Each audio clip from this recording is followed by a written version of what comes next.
Bonjour mes frères et sœurs, mes chers amis, nous continuons à étudier le chapitre 13 de l'Évangile de Jean. Notre bon Père du ciel, conduis-nous encore aujourd'hui à bien comprendre ce qui s'est passé à ce repas, bien comprendre le lavage des pieds, afin qu'on comprenne la personne qui a accompli le lavage des pieds, qu'est-ce qu'il voulait dire à ses disciples et nous dire à nous aussi. Amen. Hier, nous avons commencé à étudier le chapitre 13 et on a étudié le passage de 1 à 17. Une action que Jésus a fait qui semblait déplacée, ou du moins dans la tête de Pierre. Il dit, Pierre, je ne veux pas que tu me laves les pieds, tu es le Seigneur et tu ne devrais pas nous laver les pieds, c'est déplacé. Et Jésus lui dit, Pierre, si tu te laisses pas faire, si tu n'acceptes pas que je te lave les pieds, tu n'auras pas part avec moi à ce que je suis en train de faire. Pierre décide de se laisser laver les pieds. Parce que Jésus dit, j'ai quelque chose de plus à vous montrer, à vous dire. Vous êtes purs. Mon enseignement que je vous ai donné vous a amené à avoir une pensée plus juste, plus saine de qui je suis et de qui le Père est. Qu'est-ce que je suis en train de faire en tant que Messie? Mais vous n'êtes pas entièrement purs.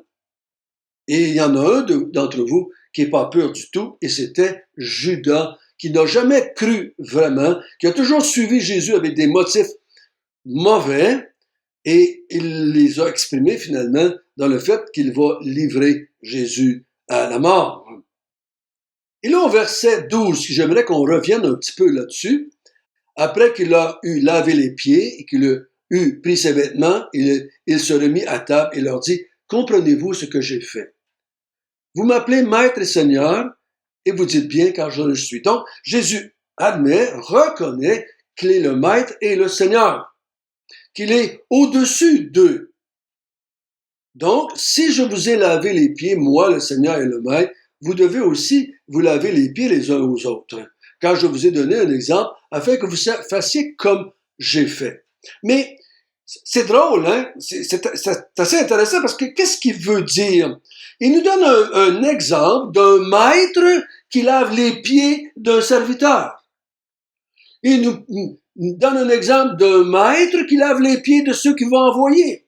Mais moi, je peux pas faire la même chose parce que je suis pas un maître, je suis pas un seigneur. Comment est-ce que je peux faire comme Jésus envers toi?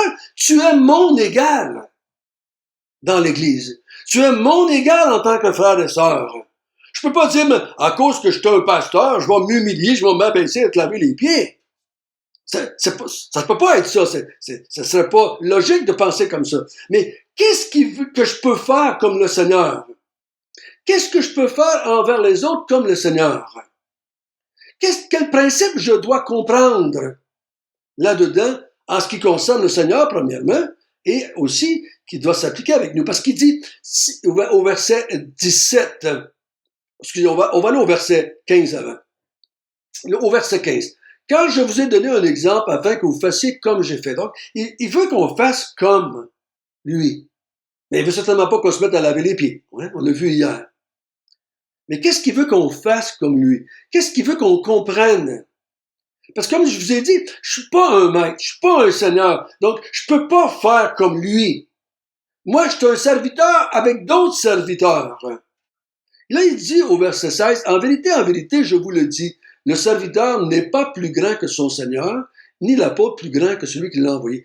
Hier, je vous ai expliqué ça un petit peu. Pourquoi Jésus emmène cette vérité-là? J'ai agi comme si j'étais votre serviteur en vous lavant les pieds. J'agis contraire à qui je suis. Mais même si je vais agir, je fais une action à votre égard qui est une action que je pourrais dire que d'habituellement c'est le serviteur qui le fait, je vais rester qui je suis. Le serviteur, peu importe ce que le maître lui fait, il reste toujours le serviteur. C'est comme si le Seigneur Jésus était en train de dire, je vais faire de quoi demain de beaucoup plus grand que de vous laver les pieds. Mais ne vous y trompez pas. Vous restez mes serviteurs. Vous ne serez jamais plus grand que moi, même si moi je m'abaisse pour vous servir.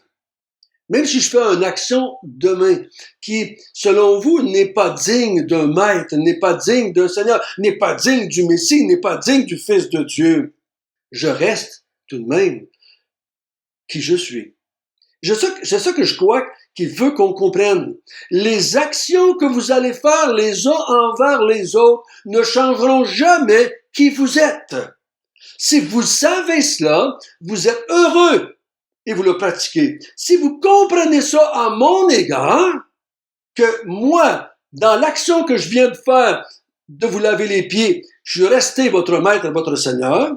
Demain, quand je vais mourir sur une croix comme un infâme, méchant et bandit, je reste votre Seigneur, je reste votre Messie, je reste le Fils de Dieu, votre Dieu, et vous êtes encore mes serviteurs, et vous êtes encore mes envoyés.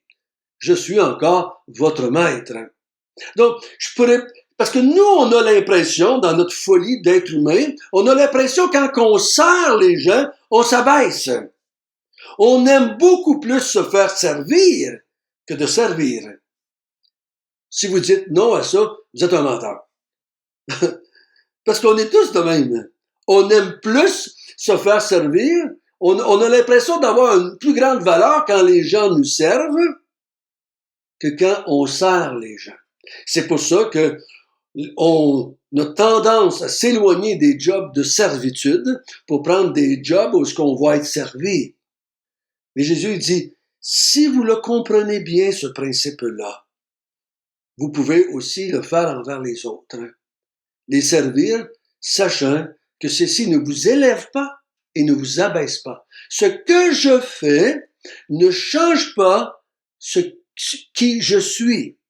Si je suis un serviteur, je vais rester un serviteur toute ma vie. Et si je suis un Seigneur, je vais rester un Seigneur toute ma vie. J'espère que ça vous aide à comprendre. Parce que le Seigneur Jésus est en train de les préparer à accepter le fait qu'il va mourir. Parce qu'on sait que quand il va mourir, qu'ils vont venir le chercher, ils vont fuir, ils vont l'abandonner, ils vont se cacher. Il va falloir qu'ils comprennent que ce que Jésus vient de faire, c'est le comble de son amour, c'est le comble de sa divinité, qu'on pourrait dire. C'est l'expression complète et totale de son omniscience, de son omnipotence, de son omniprésence. Je vais vous montrer à quel point je suis Dieu en faisant ce que je fais. Et tout au long de cette nuit qui va leur parler, il va leur dire des choses afin qu'ils puissent accepter d'avoir, momentanément du moins, un Messie qui va souffrir, qui va être rejeté, qui va être fouetté, qui va être couronné d'épines, qui va être crucifié dans une place infâme du calvaire. Il va devenir la moquerie des gens, la moquerie des Romains et la moquerie des Juifs. Nous allons continuer au verset 18. Ce n'est pas de vous tous que je parle. Je connais ceux que j'ai choisis. Mais il faut que l'Écriture s'accomplisse. Celui qui mange avec moi le pain a levé son talon contre moi. Donc il dit, ce n'est pas de vous tous que je parle, parce qu'il nous le dit, vous n'êtes pas tous purs. Donc, je parle pas de vous tous ici. Il y en a un qui n'est pas de la gang. Mais personne ne sait de qui il parle. Okay? Il dit de façon générale, il y en a un ici qui ne fait pas partie vraiment de la gang.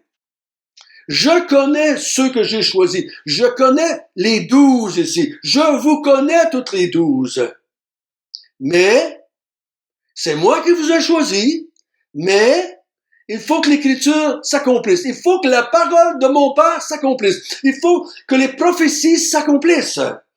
Et je vais la faire s'accomplir. On a vu ça au chapitre 12. Jésus n'est pas seulement l'accomplissement des prophéties, il accomplit les prophéties, il les fait arriver de son propre choix, car toute chose est entre ses mains. C'est sa responsabilité, c'est sa prérogative de faire arriver les prophéties. Et la prophétie, c'était celui qui mange avec moi le pain, donc un intime, qui est assis à ma table, va lever le talon contre moi. Lever le talon contre moi, ça veut seulement dire me livrer à la mort. Quand on lève le talon sur quelque chose, c'est pas pour faire des caresses. Absolument, c'est pour écraser ou pour détruire. Verset 19. Dès à présent, je vous le dis, avant que la chose arrive, afin que lorsqu'elle arrivera, vous croyez ce que je suis. Donc, il dit, je vous dis ces choses-là. Je vous dis quelque chose là. Je vais faire quelque chose à l'avance, afin que vous compreniez que je ne suis pas une victime. Je savais que ça arriverait et je voulais que ça arriverait. Je donne ma vie pour ma gloire et la gloire de mon Père. Je suis pas une victime ici. Au verset 20, en vérité, je vous le dis, celui qui reçoit celui que j'aurai envoyé me reçoit, et celui qui me reçoit, reçoit celui qui m'a envoyé. Dans ce verset 20, il y a un principe de base que Jésus a répété souvent dans son ministère. Si tu me rejettes, si tu rejettes celui que j'envoie, tu rejettes aussi moi, et tu rejettes aussi mon Père. Judas a rejeté Jésus et il rejette aussi Dieu. Ayant ici parlé, Jésus fut troublé en son esprit et il dit expressément, en vérité, je vous le dis, l'un d'entre vous me livrera. Il a dit, je vous connais, vous n'êtes pas tous purs. Il ferme l'entonnoir un petit peu. Celui qui est assis avec moi à la table et qui mange avec moi le pain va lever contre moi le talon. Ben, ils sont 12 à la table, au moins. Et là, il ferme encore l'entonnoir. C'est l'un d'entre vous qui va me livrer à la mort. Là, le verset 22 arrive. Les disciples se regardaient les uns les autres, ne sachant de qui ils parlaient. Un des disciples, celui que Jésus aimait, était couché sur le sein de Jésus. Simon-Pierre lui fit signe de demander qui était celui dont parlait Jésus. Et ce disciple, s'étant penché sur la poitrine de Jésus, lui dit, Seigneur, qui est-ce? Jésus répondit, c'est celui à qui je donnerai le morceau trempé. Ayant trempé le morceau, il le donna à Judas, fils de Simon Iscariote. Il sait, depuis le début, quand il l'a choisi afin que l'Écriture s'accomplisse. Il était en plein contrôle. Toutes choses avaient été remises entre ses mains dès le début. Donc, quand il choisit Judas, il savait pourquoi il choisissait ce traître. Était pour être l'instrument qui était pour le livrer aux Juifs et aux païens. Donc, encore une fois, il n'est pas une victime. Ça ne s'est pas passé à l'improviste. En faisant cela, il enclenche le processus de son arrestation. Verset 27, dès que le morceau fut donné, Satan entra dans Judas. Jésus lui dit, ce que tu fais, fais-le promptement. Donc, Judas sait ce qu'il a à faire et il part. Satan avait mis à cœur à Judas de le livrer et Satan ici complète l'œuvre, complète de pousser, d'emmener Judas à livrer Jésus. C'est drôle, hein? On a quasiment l'impression que Satan était à la porte et attendait que Jésus donne le morceau. Il attendait que Jésus donne le morceau qui enclenche le processus. Il se marque aussitôt, Satan entra en Judas, dès que le morceau fut donné.